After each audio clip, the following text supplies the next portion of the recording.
Prostate cancer starts quietly.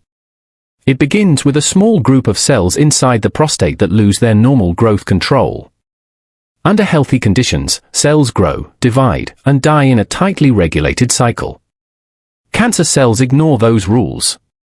They divide when they shouldn't, and once they start, they don't stop. Over time, these abnormal cells accumulate, forming a small cluster. That cluster becomes a tumor.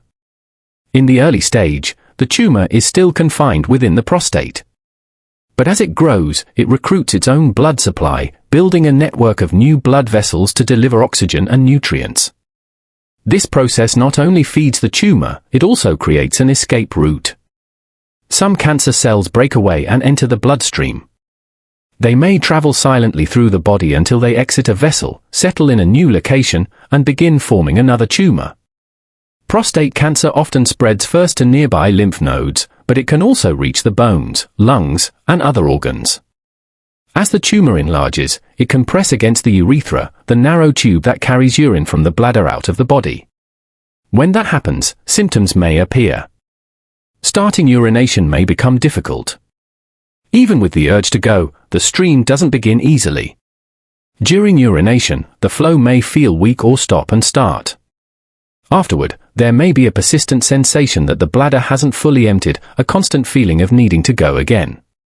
Because early-stage prostate cancer often causes no symptoms, about 90% of cases are detected through screening rather than complaints. The first screening step is usually a PSA blood test.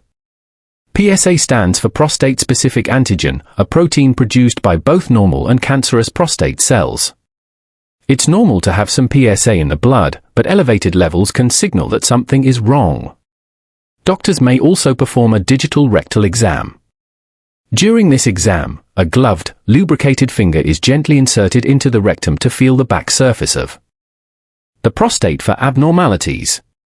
An elevated PSA or an abnormal exam doesn't automatically mean cancer. To confirm the diagnosis, doctors perform a biopsy, taking small tissue samples from different parts of the prostate with a thin needle. These samples are examined under a microscope. If cancer is confirmed, imaging tests are used to determine whether it is still confined to the prostate or has spread to lymph nodes or bones. This staging process guides treatment decisions. When prostate cancer is localized, meaning it remains inside the prostate, it often grows slowly. In some cases, doctors recommend active surveillance, closely monitoring the cancer with regular checkups instead of treating it immediately. If the cancer shows signs of becoming aggressive, treatment becomes necessary. The most common option at this stage is surgical removal of the prostate. If the cancer is fully contained, surgery can be curative. However, if cancer cells have already spread beyond the prostate, the disease becomes metastatic. At that point, surgery alone is no longer sufficient.